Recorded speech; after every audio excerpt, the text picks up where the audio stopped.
Namaste. It's Namaste. 8 o'clock. And everybody.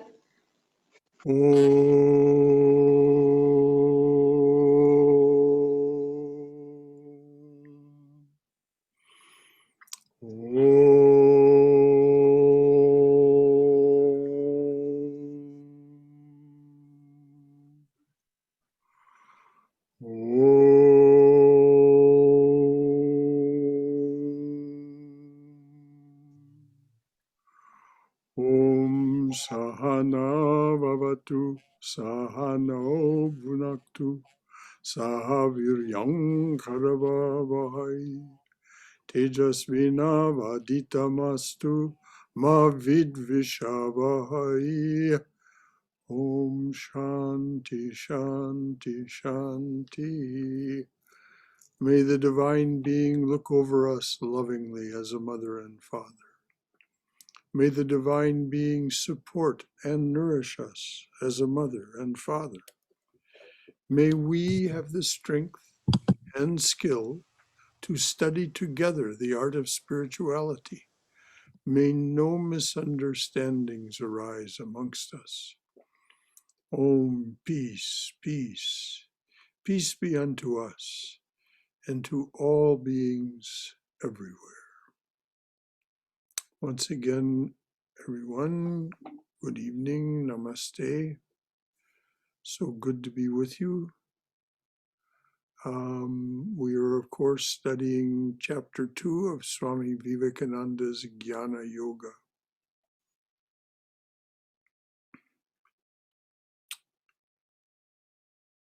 Before we start, are there any questions or comments that anyone would like to make about what we're studying? Anything you'd like to say?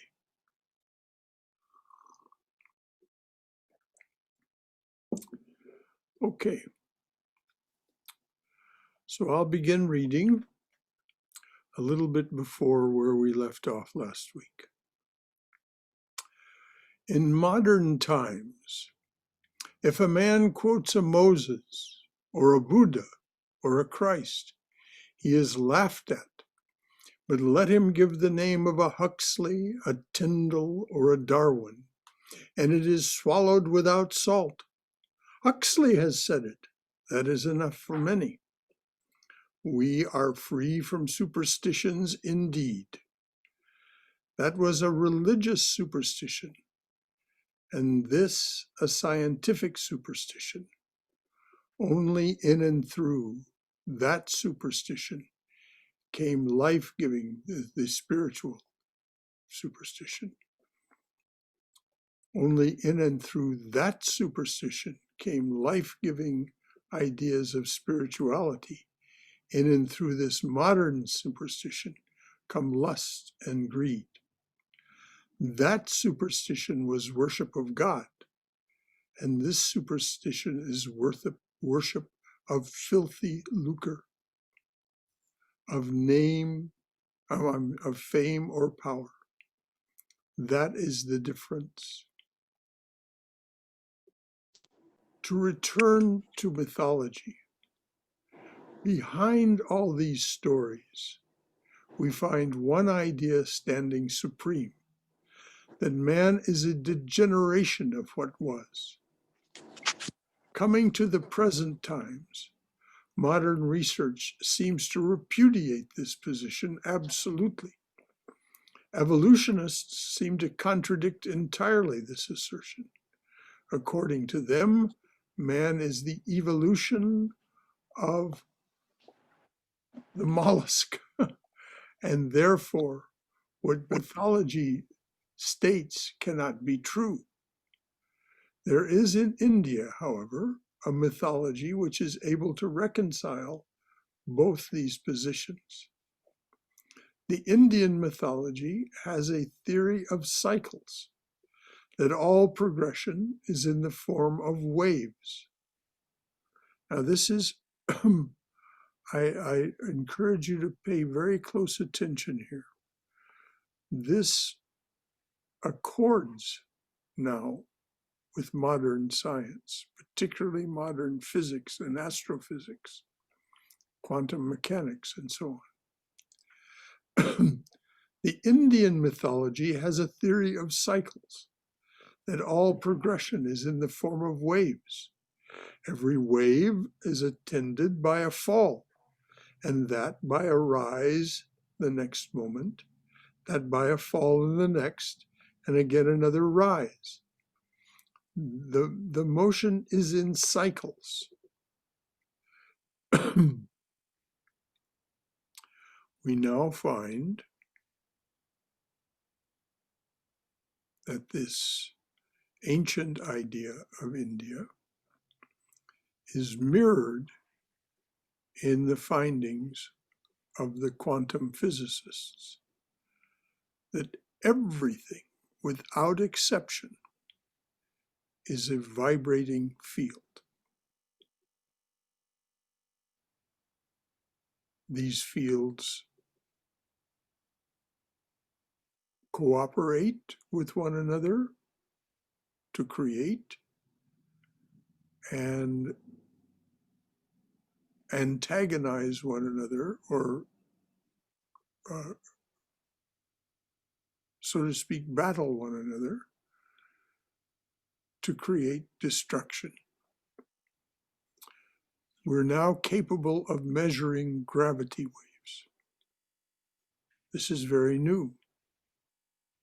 It was only in September of, a couple of years ago, maybe 2-3 years ago, that the first gravity wave detection was actually reliably recorded. Now it's being done constantly. One of the things that human beings are very good at is, once they discover a principle, refining it becomes it's a matter then of technology. Once the principle, the deep principle, is discovered. And so these LIGO detectors, so-called, these gravity wave detectors are becoming more and more refined, more and more accurate. So there's now gravity wave astronomy. It's still in its dawn, but it's there. So when Swamiji says the motion is in cycles or waves, this accords with the findings of modern physics. Not that we need modern physics to make these things true, but it certainly is, because we are in that zeitgeist, we are in that frame of reference. It's very good that the two things accord with one another rather than being at odds. Certainly it is true, even on the grounds of modern research, that man cannot be simply an evolution. Every evolution presupposes an involution. The modern scientific man will tell you that you can only get the amount of energy out of a machine which you have previously put into it.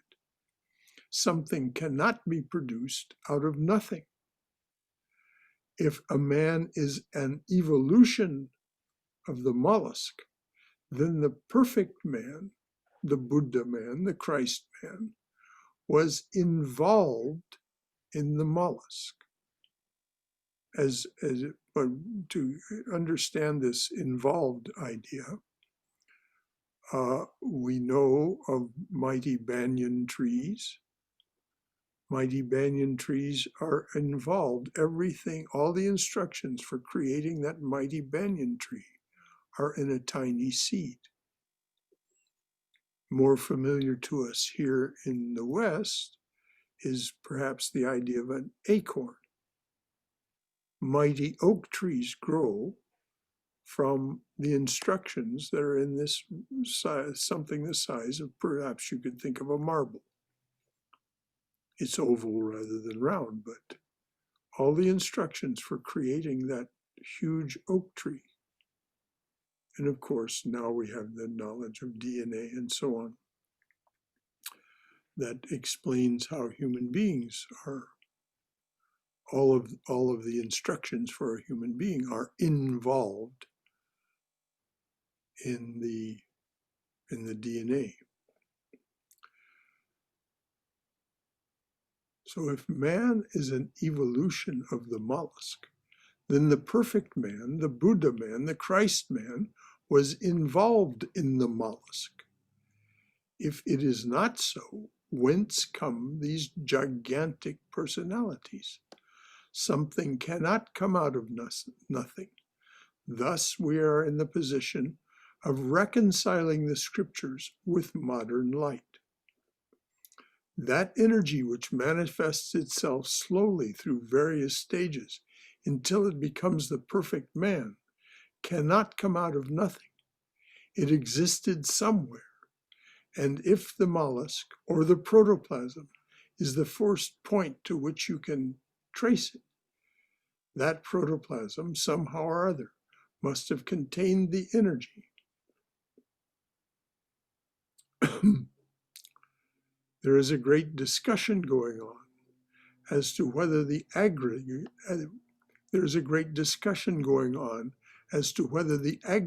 of materials we call the body is the cause of manifestation of the force we call the soul, thought, etc., or whether it is the thought that manifests this body. The religions of the world, of course, hold that the force called thought manifests the body, and not the reverse. It's interesting that Krishna says in chapter 2 of the Gita, it really doesn't matter which way you think about it. You know, he addresses this question directly in chapter 2 of the Gita, whether man comes out of thought or thought comes out of matter, the soul force comes out of matter. He says it really doesn't matter how you think about it. The effect is the same. So, 5,000 years ago, if we accept the idea of the Gita being 5,000 years old, Krishna was addressing this particular question directly. He mentions it and then moves on. He doesn't give it much attention. There are schools of modern thought which hold that what we call thought is simply the outcome of the adjustment of the parts of the machine we call the body, taking the second position that the soul or mass of thought, or however you may call it, is the outcome of this machine. The outcome of the chemical and physical combinations of matter making up the body and the brain leaves the question unanswered. I didn't read that well. Taking the second position, that the soul or the mass of thought, or however you may call it, is the outcome of this machine, the outcome of the chemical and physical combinations of matter making up the body and the brain, leaves the question unanswered. What makes the body? What force combines the molecules into the body form? Indeed. Well, now we understand that it is karma. It is the karma of the subtle body that is transmigrated from one lifetime to the next, to another. And so when the body is formed, it is the result of the karma, the body, the mind, not the soul, well, it depends on what we mean by the soul. Certainly not the Atman. The Atman is not formed by anything. It's not a combination of anything. But everything else, there are some swamis and some others who have put forward the idea that what the Christians or the Judeo-Christians mean by the soul is the subtle body. And there may be an argument to be made for that. But you'll notice the Swami here, Swami Vivekananda, is not addressing that question directly.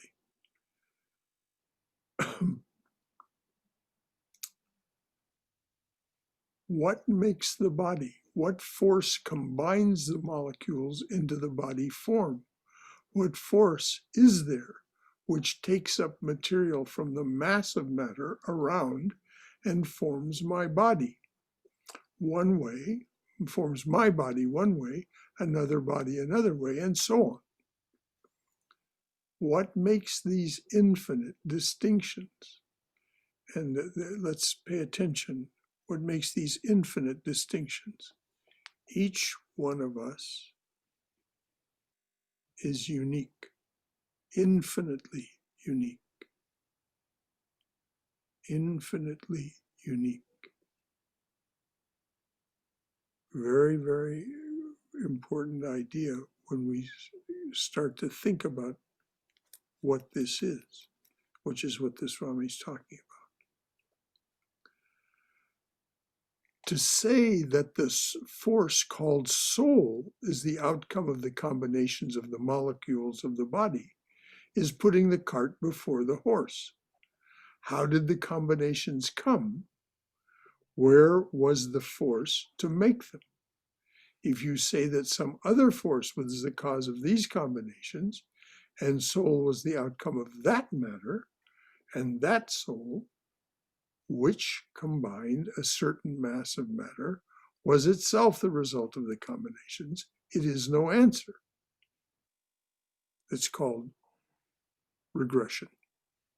You're just saying this caused that, and you're not. You can do this infinitely. You can do this endlessly, and it comes to no answer. That theory ought to be taken, which explains most of the facts, if not all, and that without contradicting other existing theories. It is more logical to say that the force which takes up the matter and forms the body is the same which manifests through that body. It is more logical to say that the force which takes up the matter and forms the body is the same which manifests through that body. Now, those of us who know the cosmology here know that the Swami is talking about Prakriti and the gunas and prana. To say, therefore, that the thought force manifested by the body, to say, therefore, that the thought forces manifested by the body are the outcome of the arrangement of molecules and have no independent existence has no meaning. Neither can force evolve out of matter. Rather, it is possible to demonstrate that what we call matter does not exist at all. It is only a certain state of force. Now, what the Swami was doing here was prophesying, if you will, modern physics. You can see quantum mechanics in the Swami's thinking. Rather, it is possible to demonstrate that what we call matter does not exist at all. It is only a state of force. Swami Vivekananda challenged Nikola Tesla to do the mathematics to prove this statement. Tesla didn't, but he, Nikola Tesla, had a relationship with the woman who was married to Albert Einstein. And so he corresponded with her. And he wrote to, this was before 1900, he wrote to Mrs. Einstein that Swami Vivekananda had given him this challenge, but he did not have time because of his other preoccupations. He did not have time to take it up. The mathematics ended up in that wonderfully elegant little equation, E equals mc squared, which says energy and matter are the same. And matter is simply, the mc squared is simply a form of energy. And that's what Swamiji is saying. Rather, it is possible to demonstrate that what we call matter does not exist at all. It is only a state of force. Solidity, hardness, or any other state of matter can be proved to be the result of motion. And of course, this is now just a given as far as modern science is concerned. A scientist will tell you, this table that I'm tapping on here, the only reason I can tap on it is because my finger, the force in my finger, pushes on the force that is manifesting as the table, and the table force pushes back on my finger. It's 90 to 99% empty space. I forget the exact number. It only seems to us because of the 24 cosmic principles, it only seems to us that it's solid. Solidity, hardness, or any other state of matter can be proved to be the result of motion. Increase of vortex motion imparted to fluids gives them the force of solids. A mass of air in vortex motion, as in a tornado, becomes solid-like, and by its impact breaks or cuts through solids. And we know that's true. There have been instances, this is so interesting, there have been instances where a broomstick has been found, one part of the broomstick on one side of a tree and the other side of the broomstick on the other side of the tree. The force of the wind was so great that blowing that broomstick against the tree,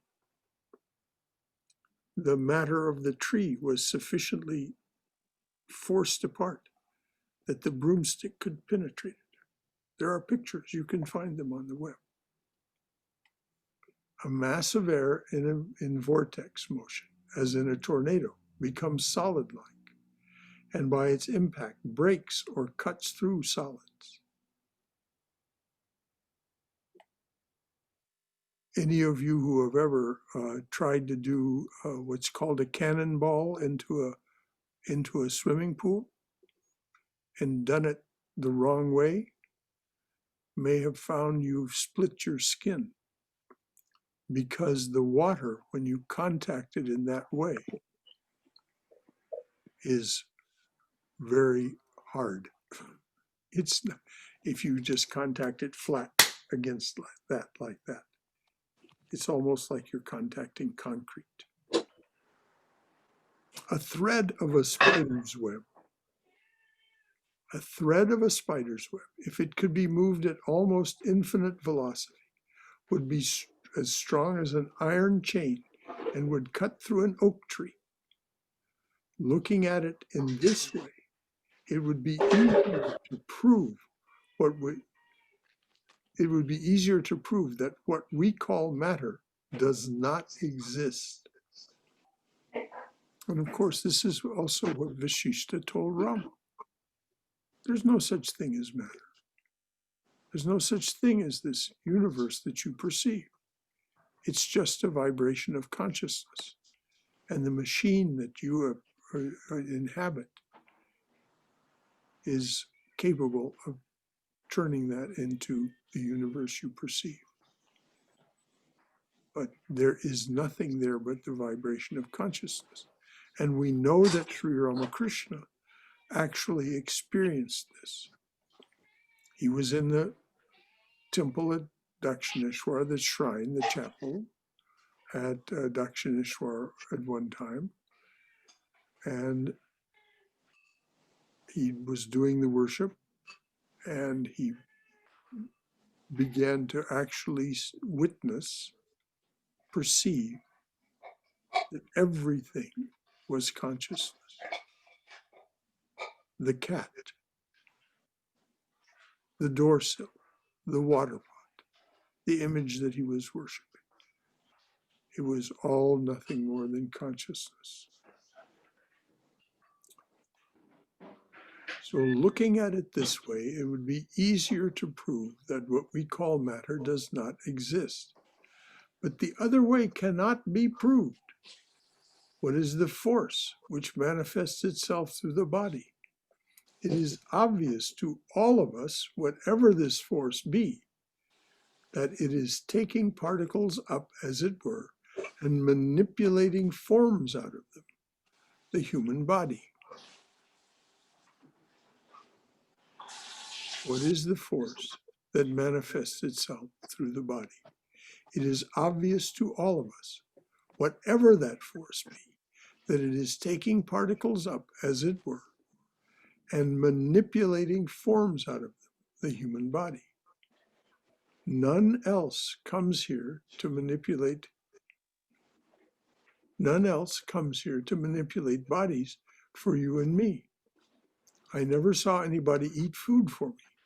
I have to assimilate it, manufacture blood and bones and everything out of that food. What is this mysterious force? Ideas about the future and about the past seem to be terrifying to many. Now the Swami is making a real pivot here, so time for us to listen up. What is this mysterious force? Ideas about the future and about the past seem to be terrifying to many. To many, they seem to be mere speculation. We will take the present theme.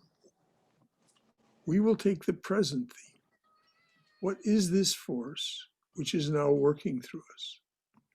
We know how in old times, in all the ancient scriptures, this power, this manifestation of power, was thought to be a bright substance, having the form of this body, and which remained even after this body fell.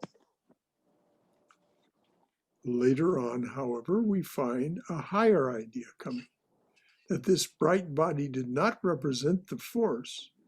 Whatsoever has form must be the result of the combination of particles and requires something else behind it to move it. If this body requires something which is not the body to manipulate it, the bright body, by the same necessity, will also require something other than itself to manipulate it. So that something was called the soul, the Atman in Sanskrit. It was the Atman which through the bright body, as it were, the bright body being the subtle body. That's what he means by the bright body. People came to perceive the subtle body, which seems to be a body made of light, of brightness. So the Swami is saying the gross body requires some force to manipulate it. So the bright body, by the same token, by the same necessity, will also require something other than itself to manipulate it. So that something was called the soul, the Atman in Sanskrit. It was the Atman through the bright body, as it were, worked on the gross body outside. It was the Atman which through the bright body, as it were, worked on the gross body outside. The bright body is considered as the receptacle of the mind.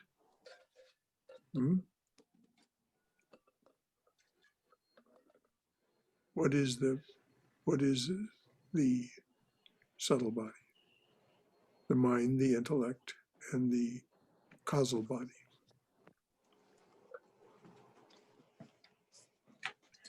The bright body is considered as the receptacle of the mind, and the Atman is beyond that. It is not the mind even.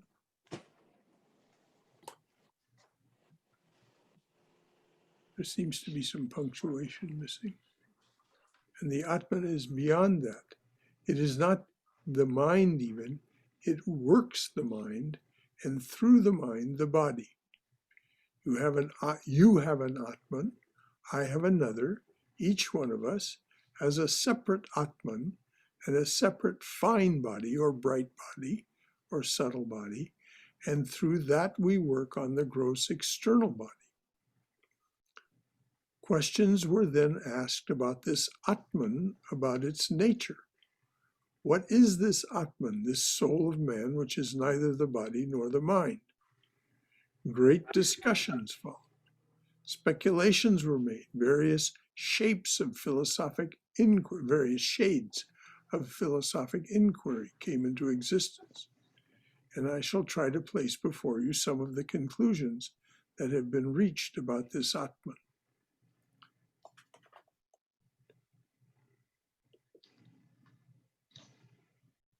Okay, it's just a little late after 8:30.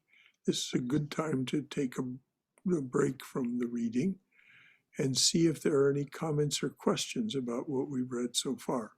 Because now the Swami is going to take us into another realm. So let's not go on into that realm unless we feel confident, we feel we've grasped what he's said so far. Any comments or questions at all?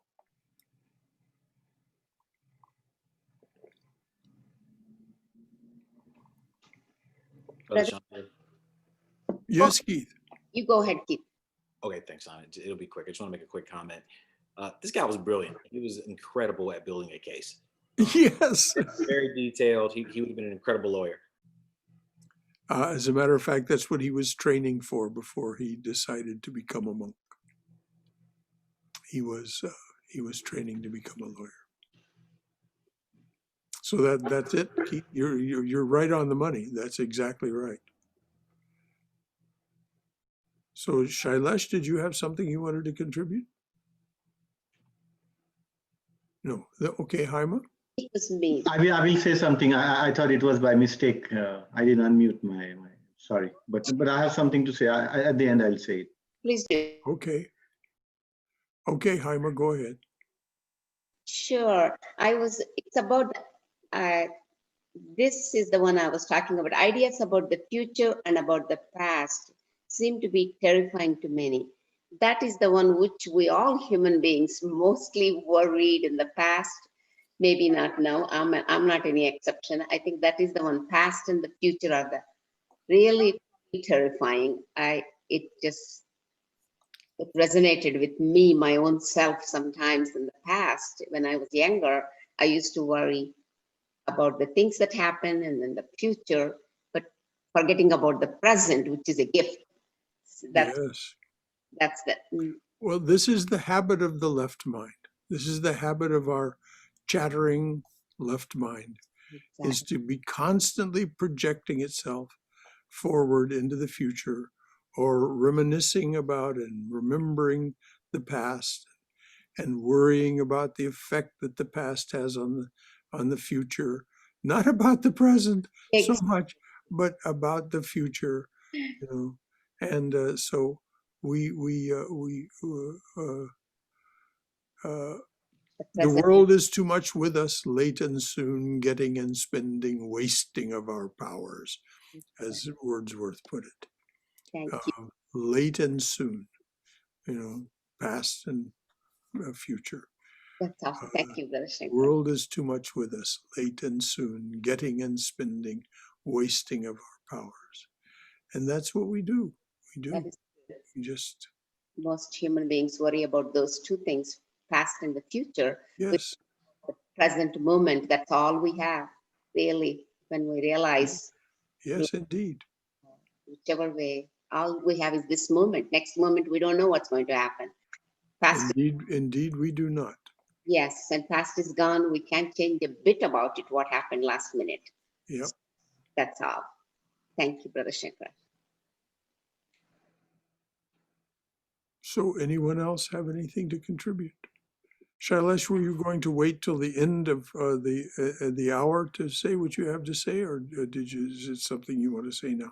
Sorry, I was working actually, and then I think I didn't unmute it. Sorry, unmute it. But on the side, something not related directly with what you're reading, but I recently finished reading Life of Swamiji, Swami Vivekananda, and I was curious that how long, and we all know that he was into, he was a Brahma Rishi, he was a, someone who was in some celestial space, and then Sri Ramakrishna requested him to come down and take human birth. And so I was curious that how long he was in that meditation before Ramakrishna asked him to come down. And so I was doing some calculations, but I didn't find the answer. But fortunately, someone forwarded me the video of the Sapta Rishis, which is the one of the Sapta Rishis was Swami Vivekananda. Yes. And those Sapta Rishis, their life and their span and everything, how long they are, how they are born and how they stay up, and then it gets dissolved, and then so their lifespan is about 3.5 million years. So when they are born, they stay in that celestial space or wherever that is, undifferentiated, undivided Brahman or whatever you call it. And Sri Ramakrishna described it as the borderline between the relative and the absolute. Correct. So he was in absolute. And so if you do some rough calculations, he probably was in meditation for more than 2 million years. If you do the math, just a little bit, 2 to 3 million years. So like last time you said, he, in South India, he told some of the Brahmins that this is what it meant about some of the mantras, that it was the birds. Bird songs. Bird songs. Or just now someone said that he was incredible. So you can imagine, just take a brief moment here and think about this person who was in meditation for 2 million years. And then he came down and lived for 39 years. So what kind of an incredible mind and contribution he must have, to be around him and whatever he did. It's not a surprise. Yes. And Sri Ramakrishna said, don't tell him what I've told you about. He said to his Vivekananda's brother disciples, don't tell him what I've told you about him, because as soon as he realizes who he is, as soon as he knows who he is, he'll leave. And then, so Sri Ramakrishna then put him under lock and key, said, you have some work to do for me. And so he kept him.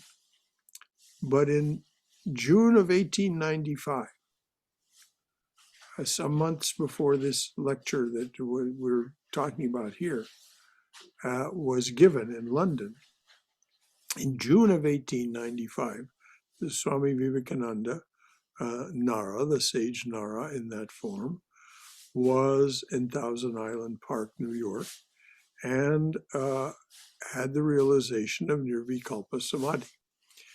Sri Ramakrishna said, as soon as you have this second Nirvikalpa, that means I've surrendered the key to you again.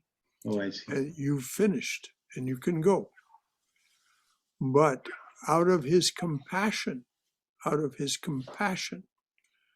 Vivekananda stayed for another 7 years.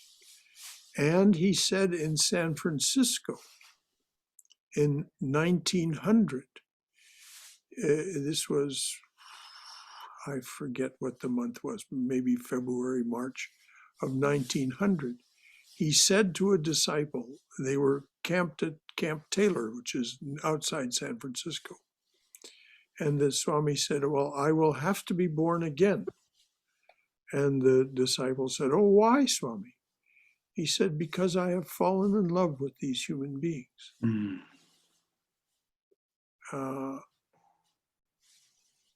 And this is the compassion of these great ones. This is the compassion of these great ones. And so who knows in when or how or where he will take form again, human form again. But when he left the body, he said, well, it's time for me to go now. I'll be more effective outside the body than in. And many people have had experiences of him since 1902. And also Nivedita, his disciple Nivedita, and very close companion. She said that one of the reasons that he left was if he had not, the British would have arrested him and imprisoned him and made a case that he was a revolutionary. So I see. it's interesting that that same thing happened to Meister Eckhart. Meister Eckhart was a great revolutionary in the Catholic Church in the 13th century, I believe. And the church was, because they don't like revolutionaries, they were going to arrest him. And he said, oh, and he left the body. And he was, these great ones, they have that capability. Anything else before we go on? This is wonderful. Brother Shankara? Yes, Swayam. If I may, can I read a few lines from this book called Seeing Beyond the Circle, the lectures of Swami Vivekananda on the metaphysical basis of everyday knowledge and higher understandings? Please. Kind of goes over the same force matter thing in a little different way. And I'd love to hear your summarization of what I read. Please go ahead. Okay, so the title is Our Mental Impressions Drive Us from Life to Life. In this connection, the best illustration that comes to my mind is that of the whirlwind.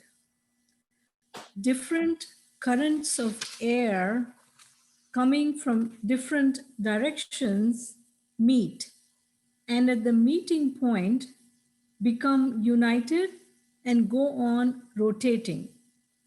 As they rotate, they form a body of dust, drawing in bits of paper, straw, etc.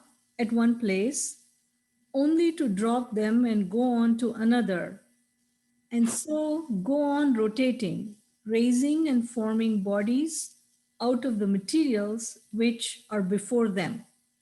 Even so, the forces called prana in Sanskrit come together and form the body and mind out of matter and move on until the body falls down, when they raise other materials to make another body, and when this falls, another rises, and thus the process goes on. Force cannot travel without matter. So when the body falls down, the mind stuff remains. Prana in the form of sanskaras acting on it, and then it goes on to another point, raises up another whirl from fresh materials and begins another motion. And so it travels from place to place until the force is all spent. Then it falls down, ended. So when the mind will end, be broken to pieces entirely without leaving any sanskara, we shall be entirely free. And a very poetic summary of just those last few sentences is in the last few pages of Swamiji's book, Raja Yoga. It's interesting that what he describes in the beginning, this whirlwind phenomenon, That is the very definition of vritti. We are there's a way of thinking about this form that is it's a compound of vrittis. It's a compound of these whirlwinds of, this is what happens in the mind stuff, the chitta, and it is out of those vrittis, those whirlwinds,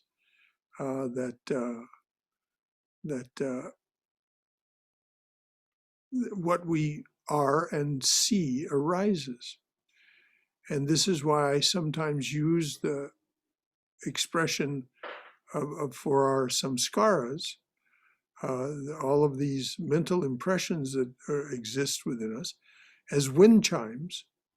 And these winds that blow through, these whirlwinds that blow through us, they ring these wind chimes, and we have experiences and thoughts and so on, and we think we're doing it. Earlier on, I was having a little side conversation just before the class started with Brahmadas. This is our fundamental misperception. This is our fundamental ignorance, that we are the doers. No, we're not. We're the experiencer. We are the Atman. We are the one, as Swamiji says, that is providing the force that creates these whirlwinds. And so none of this fits into words very well. So this is why there are so many thousands of books that try to explain the inexplicable. It is up to us, each of us. I said earlier that each of us is an infinite uniqueness. We will, if we pursue spiritual practice, we will realize, we will grasp these things for ourselves. We will see the truth in what other words have tried, the other words that people have used to try to express it, but we'll see something beyond in ourselves, which is why the Swamiji says there is this constant expansion of knowledge, because we're each drawing on the infinite. We're each drawing on the infinite. And in our uniqueness, this is why Picasso paints differently than Dali, why Mozart makes different music than Glenn Gould. Glenn Gould was a composer as well as a piano player. I don't know if you know Glenn Gould, but when Glenn Gould played Mozart or Bach, he played it differently than anyone else. And then he wrote his own music. I could tell you such wonderful stories about Glenn Gould. It just is an illustration of uniqueness. So anyway, this is what you just said, was Swamiji trying to explain this in a different way to a different audience. Does it say there to whom he was speaking when he said this? No, Brother Shankara, I don't see that. Oh, yeah, actually, I think it's delivered in New York, January 8, 1896. So it was just a few months after. But notice he's using different language because his audience is different. The Swami was one of the most masterful communicators, as Keith remarked on earlier. He was a master, and that's because he was so in tune with his audience. So he used the language that would be most comprehensible to them. They would grasp it most easily. Thank you, Radha. Thank you, dear. Thank you for reading that. That was beautiful. Anything else from anyone? I had a thought about the involution and the evolution Yes, indeed. piece. I'm just thinking about just various things and that theory of vibration. First of all, there's somewhere in Karma Yoga where I believe he says that, like we're like musical instruments, Mm-hmm. just vibrating. Like how Mhm.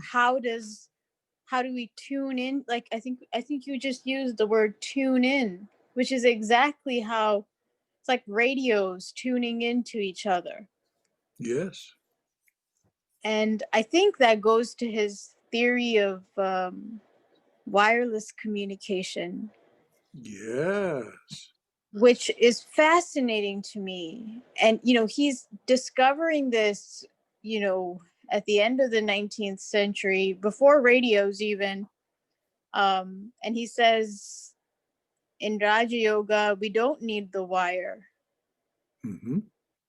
And here we are, with wireless internet. And I every time I read, I'm the same way. As I don't know who had mentioned it, but it's just amazing how he explains these things that we're just now starting to understand, like DNA, for example. I Yes. mean, the egg and the sperm coming together in a uterus, and then how does a seed that is like a vegetable seed know how to develop into whatever plant? Or like how does the DNA in a sperm or an egg know that it's going to be whatever features or hair color or body type you have? It's like, how do you explain that without the Atman? Well, the whirlpools that Swayam just talked about. This is one way of thinking about karma.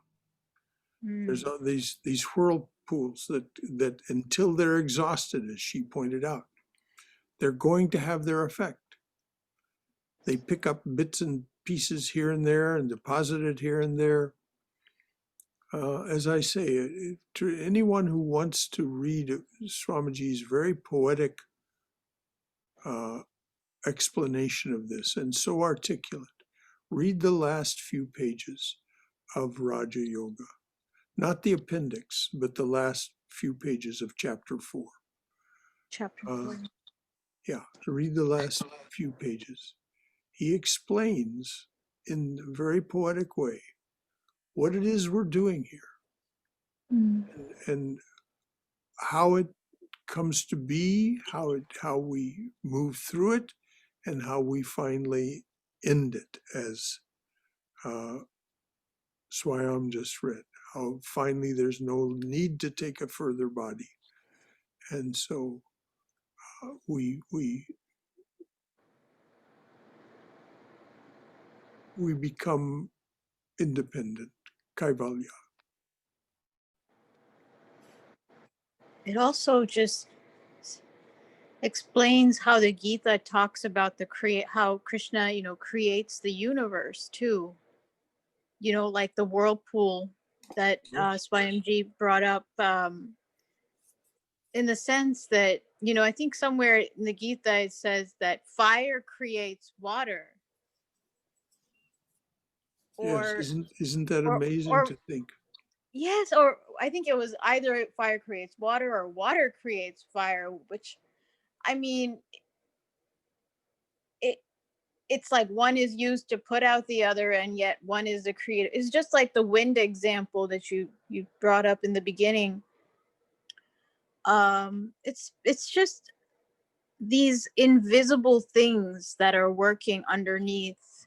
I don't want to even say underneath, but I Underneath was is good. reading Underneath our waking awareness, yes.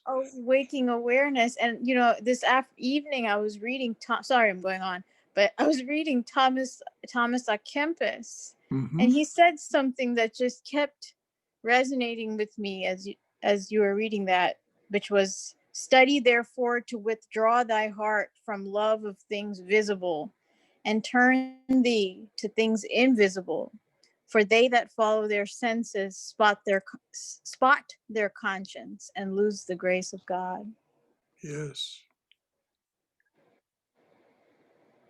Yes, Thomas à Kempis was one of Swamiji's favorites. His Imitation of Christ was one of the two books that Swami Vivekananda carried on his Yes. when he was wandering as a wandering monk in India. He carried the Gita and Thomas à Kempis's Imitation of Christ.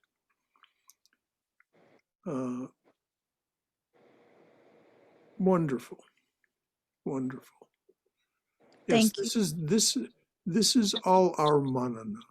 This is all our manana of these ideas that Swamiji is putting forth. And it's good that we do this. Anything else from anyone? This is how we come to an understanding of these very subtle ideas that Swamiji is putting forth. And if you want to understand this business of waves and involution and evolution, the wave, the rising wave and the falling wave, and how the Christ man is involute in the protoplasm. Read Swamiji's lecture given in Pasadena in 1900 called Christ the Messenger. It is so eloquent, so eloquent. And what he says is that each of us, each of those faces that are there on the screen, or names that are on the screen there, each of you, your destiny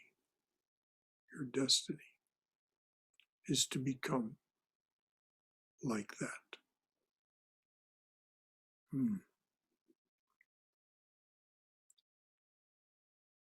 What a sweet thought, huh?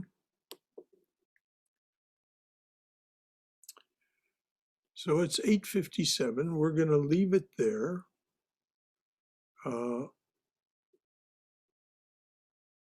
the Swami is now going to place before us some of the conclusions that have been reached about the Atman. And this is exciting stuff. So this is what we'll take up next week. Anything more from anyone as we close? Brother Shankara, I just have one comment. When Divya said wireless communication, I suddenly remember somebody said in the past, prayer is a wireless connection to God. Yes, I well just said. really thought of that. I thought I would share with all of you. Well, it's interesting that the scientists are working on the study of consciousness now. Yes. And one of the scientists that is doing this is a Dutchman. His name is Pim, first name Pim, P-I-M, I see. van Lommel, V-O-N-L-O-M-M-E-L, Pim van Lommel. And he says that what we're experiencing now is the evolving human being that will evolve to what it says in all the ancient mythologies, that human beings used to be able to communicate not only with one another, but with the other living creatures of the world telepathically. Mm-hmm. And certainly you read this in the saints, whether you read it in Hafiz or Saint Catherine of Siena or Tukaram talking with his cat.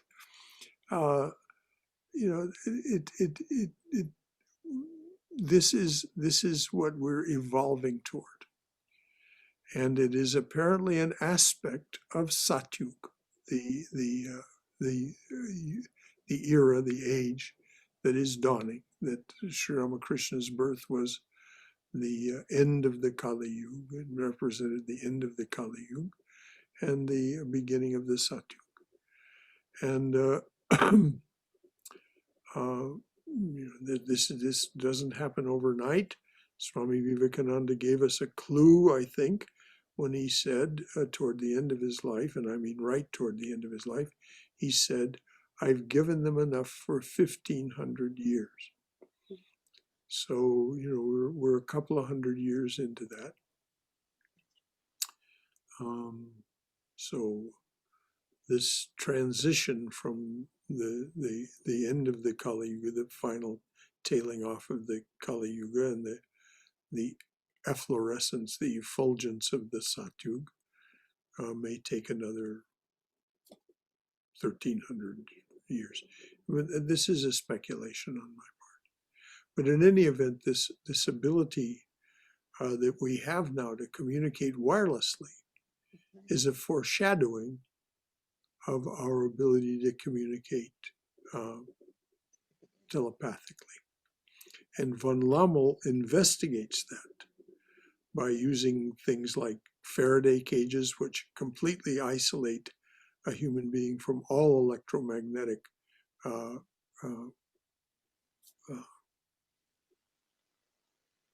communication, all electromagnetic phenomena. And he did experiments with people and putting them in Faraday cages miles apart. And it would come as no surprise to quantum physicists what arose in the mind of one person who was deliberately trying to communicate with another caused something of a similar nature to arise in the mind of a person miles away in another Faraday cage. You can read about this in Pim von Lommel's work. He has a wonderful website and a book. Okay. Thank you, Brother Shankara.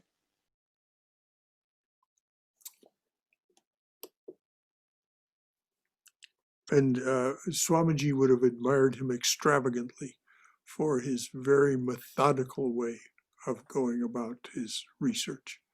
There's nothing the least bit wee-woo about what he's doing, and yet the results of his studies are very wee-woo. The results. He started his research started with studying near-death experiences. So it's a little after 9 o'clock.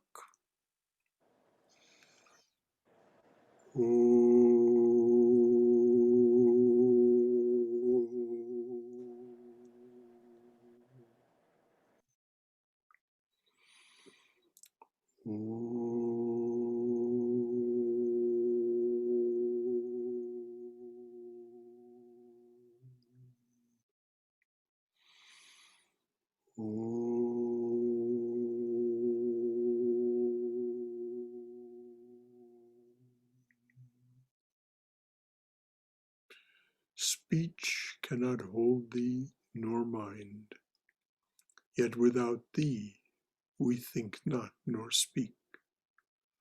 Love, who art partial to none, we are equal before thy sight. Taker away of our pain, we salute thee, though we are blind. Come to the heart's dark cave and illumine, thou light of the light. Om Shanti, Shanti, Shanti. Peace, peace, peace be unto us, and to all beings everywhere. Hari Om Tat Sat. So, salutations to all of you. How wonderful to be with you this way. How wonderful for us to be together this way. And may you be safe. May you be healthy.